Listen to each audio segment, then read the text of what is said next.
Welcome to The Jeweler's View. I'm Courtney Gray, metalsmith, educator, and creative business strategist.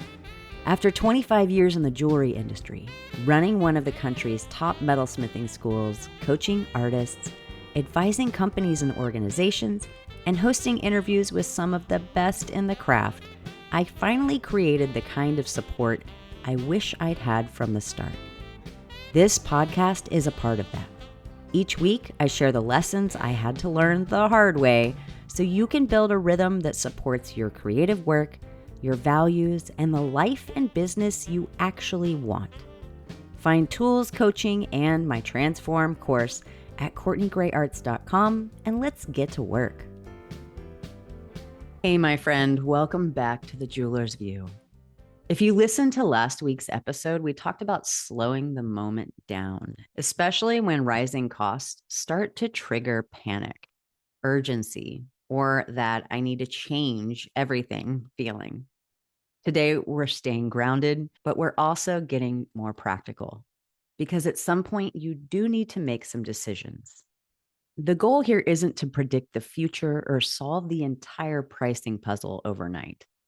It's to help you make smart, informed decisions instead of reactive ones, especially when materials like silver and gold feel unpredictable. Quick note before we jump into this, over the next few weeks, I will be sharing a special panel conversation focused on navigating rising costs of metal with Jeanette, Bette, Holly Gage, and Melissa Muir. If material costs have been on your mind, just know that this is coming. We'll get into that soon.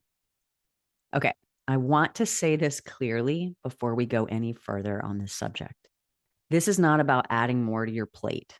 I never want to overwhelm your nervous system. It's about looking more clearly at what's already there. When costs rise, the temptation is to layer, add new products, chase new markets, reinvent your brand, or fix everything all at once. But smart decisions usually come from refinement, not expansion. Ooh, I wish I knew this a decade ago. It would have saved me a lot of heartache. So let's start with the simplest, most overlooked question. What is already working in your business? Not what you hope will work, not what you love the most emotionally, but what is actually selling? What are people looking at? What are your top 3 to 5 sellers? And if you're not selling yet, what are the most attractive to your peer group? What are pieces that you reorder or remake often? Designs that customers consistently ask about. These pieces matter, especially right now, because they already have demand, trust, and social proof. When costs rise, your best sellers are often your stabilizers, the things that keep you on the ground. If something hasn't sold in a long time, this may not be the moment to pour more energy into it. This isn't about judgment or cutting out the soul of your work. It's about focus. So, my next question, what costs you the most, financially or energetically, compared to what it gives back? What costs you the most? Some pieces take a lot of time. They require the most expensive materials.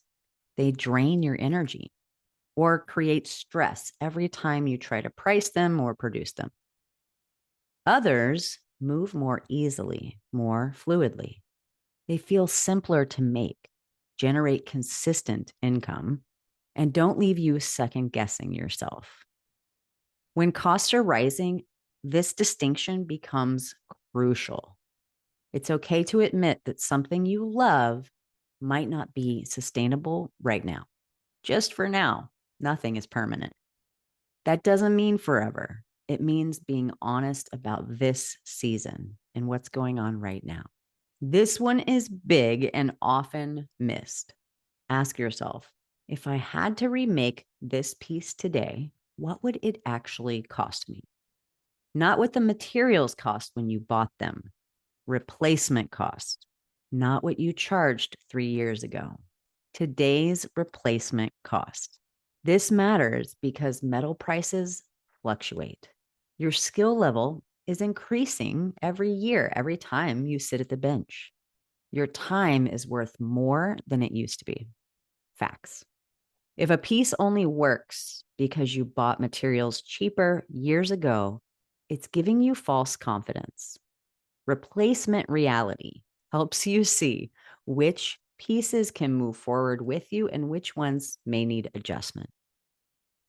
So let's normalize adjustment, not as a failure. I want you to pause here and say something important.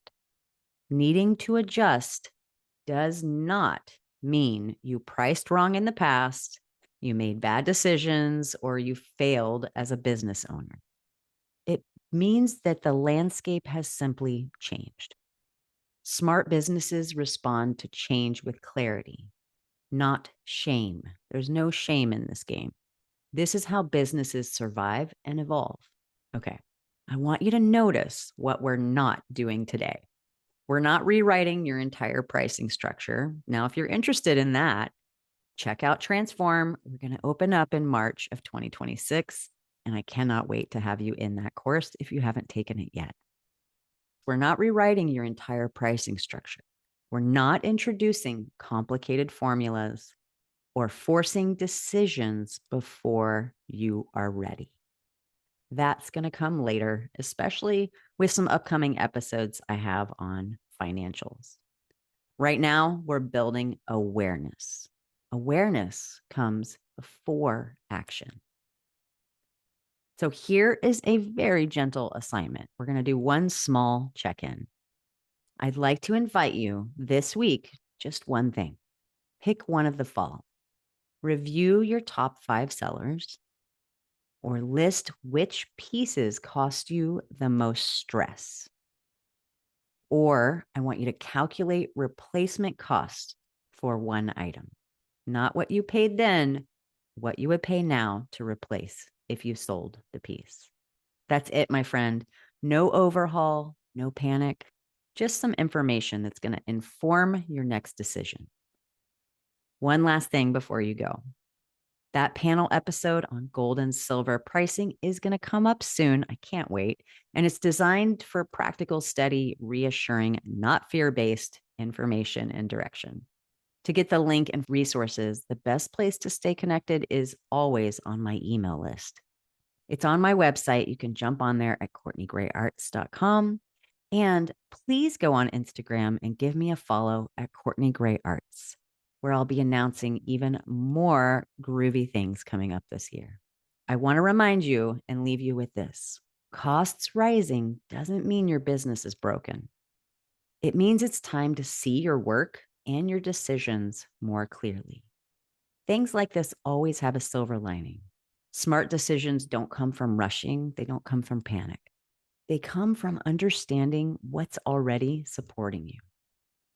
Take it one step at a time. You've got this. Hang in there. I'll see you next week.